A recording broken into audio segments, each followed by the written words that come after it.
let's talk about thigh use in rising trot.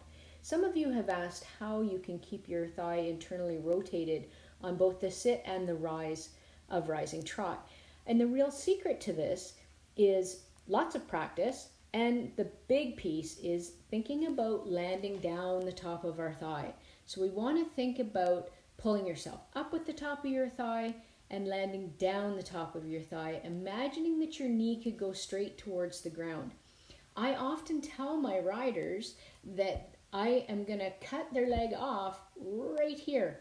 They don't have anything below to use in their rising trot. So they have to pull themselves up with the top of the thigh to pull themselves up and forward.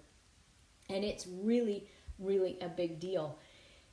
A horse like Abby, who has what Mary would call a man trap, and that is this big hole back here. And you'll know if you have a horse like that, they really want you to sit down into that hole in their back. And it's really hard to get yourself to lever yourself up and out of that hole.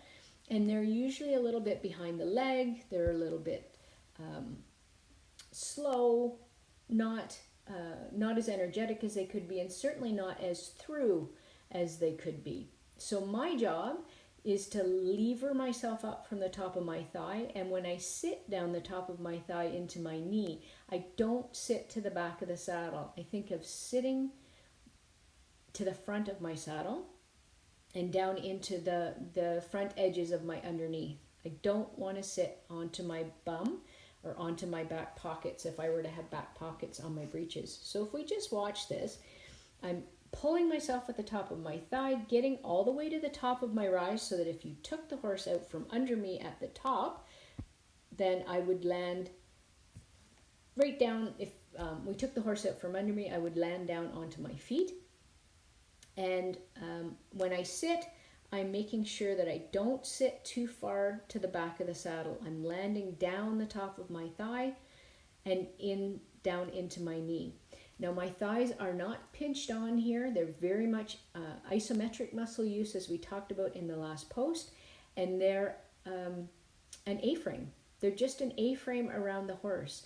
The isometric muscle use and the pulling and use of my quads to pull myself up through the top of my thigh and down my knee is the secret sauce. That is the secret to getting a really good rising trot and helping your horse instead of squashing them. I see far too many riders sit too far back on the sit, then they struggle to get back up, and they're trying to sit too upright on the sit as well. There is a tiny incline forward on the sit so that you can get back up in a timely fashion and not squash your horse. So I hope that helps. Let me know if you have questions and we'll discuss. See you in the next one.